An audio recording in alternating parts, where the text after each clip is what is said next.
Hi, ഇന്ന് bread കൊണ്ടുള്ളൊരു റെസിപ്പിയാണ്. കുട്ടികൾക്കൊക്കെ വളരെ ഇഷ്ടപ്പെടുന്ന, പെട്ടെന്ന് തയ്യാറാക്കാൻ പറ്റുന്ന ഒരു ബ്രെഡ് റോളാണ്.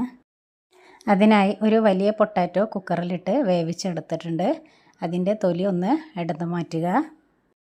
ചെറിയ പൊട്ടാറ്റോ ആണെങ്കിൽ 2 എടുക്കേണ്ടി വരും.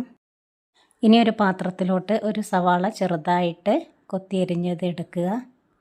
ഒരു ചെറിയ കാബേജിൻ്റെ കഷ്ണം ചെറുതായി എരിഞ്ഞത് എടുത്തിട്ടുണ്ട്. ഇനി ഇഞ്ചി വെളുത്തുള്ളി ചതച്ചതും പച്ചമുളകും ഉപ്പും കുരുമുളകിൻ്റെ പൊടിയും ചേർക്കുക. ഒരു 1/4 ടീസ്പൂൺ മുളക് പൊടിയും ഒരു 1/4 ടീസ്പൂൺ മഞ്ഞൾപ്പൊടിയും 1 ടീസ്പൂൺ ചിക്കൻ മസാല പൗഡറും കൂടെ ചേർത്തിട്ടുണ്ട്. ഇനി ഇതെല്ലാം കൂടെ നന്നായിട്ടൊന്ന് മിക്സ് ചെയ്തെടുക്കുക. ഇനി പുഴുങ്ങി വെച്ചിട്ടുള്ള പൊട്ടാറ്റോ അതിലേക്ക് ഉടച്ച് ചേർത്ത് കൊടുക്കുക. ഉടച്ചതിന് ശേഷം അത് എല്ലാം കൂടെ നന്നായിട്ട് വീണ്ടും ഒന്നുകൂടെ കുഴച്ചെടുക്കുക. ഇനി അതിലോട്ട് നമുക്ക് വേവിച്ചെടുത്ത ചിക്കൻ ചേർക്കാം. ചിക്കൻ്റെ കൂടെ കുറച്ച് ഗരം മസാലപ്പൊടിയും കൂടെ ചേർത്തിട്ടുണ്ട്. കുറച്ച് ചപ്പും പുതിനയും കൂടെ ചേർത്തിട്ടുണ്ട്. ഇനി ഇതെല്ലാം കൂടെ ഒന്ന് മിക്സ് ചെയ്തിട്ട് എടുത്ത് മാറ്റുക. ഇനി ബ്രെഡ് ഒന്ന് സോഫ്റ്റ് ആവാൻ വേണ്ടിയിട്ട് നമുക്കതൊന്ന് ആവി കയറ്റിയെടുക്കാം. ഇഡ്ഡലി ചെമ്പിൽ ഒന്ന് ആവി കയറ്റിയെടുത്തിട്ടുണ്ട്. 1 ടേബിൾ സ്പൂൺ മൈദാമാവൊന്ന് വെള്ളം ചേർത്ത് കലക്കി വെക്കുക. ഇനി നമുക്ക് ഫില്ലിംഗ് ഒന്ന് റോൾ ചെയ്തെടുക്കാം. ഇനി ഇതപ്പോൾ നമ്മൾ ബ്രെഡിൻ്റെ ഉള്ളിൽ വെച്ച് റോൾ ചെയ്തെടുക്കുമ്പോഴും ചെയ്തെടുക്കാം, അല്ലെങ്കിൽ അതിൻ്റെ മുന്നേ ഇതുപോലെ ചെയ്തെടുത്താൽ പെട്ടെന്ന് നമുക്കത് റോൾ ചെയ്തെടുക്കാൻ പറ്റും. മുഴുവനായിട്ടും ഞാൻ ഇതുപോലെ റോൾ ചെയ്തെടുത്ത് വെച്ചിട്ടുണ്ട്.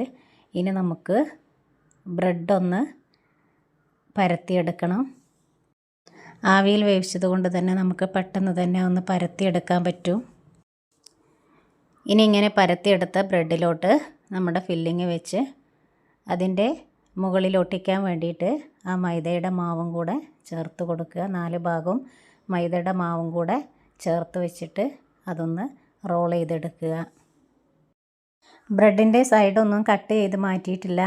നിങ്ങൾക്ക് സൈഡൊന്നും ആവശ്യമില്ലെങ്കിൽ നിങ്ങൾക്ക് കട്ട് ചെയ്ത് പരത്തിയെടുക്കാം. ഞാനത് വേസ്റ്റ് ചെയ്യേണ്ടെന്ന് വിചാരിച്ചിട്ട് ഞാനത് കട്ട് ചെയ്ത് ഒഴിവാക്കിയിട്ടില്ല. അങ്ങനെ തന്നെ റോൾ ചെയ്തെടുക്കുകയാണ് ചെയ്തത്. ഇനി ഇതെല്ലാം എണ്ണയിലിട്ടൊന്ന് ഫ്രൈ ചെയ്തെടുക്കാം. കൂടുതൽ എണ്ണയൊന്നും ആവശ്യമില്ല. നമ്മൾ അതിലിട്ട് മുക്കി പൊരിക്കൊന്നുമില്ല. ഒന്ന് ഷാലോ ഫ്രൈ ചെയ്തെടുക്കുന്നേ ഉള്ളൂ. പെട്ടെന്ന് തയ്യാറാക്കാൻ പറ്റുന്ന ഈ ഒരു റെസിപ്പി നിങ്ങളെല്ലാവരും ട്രൈ ചെയ്ത് നോക്കണം. അഭിപ്രായം പറയണം. എൻ്റെ ചാനൽ ഒന്ന് സബ്സ്ക്രൈബ് ചെയ്ത് സപ്പോർട്ട് ചെയ്യണം. Thanks for watching.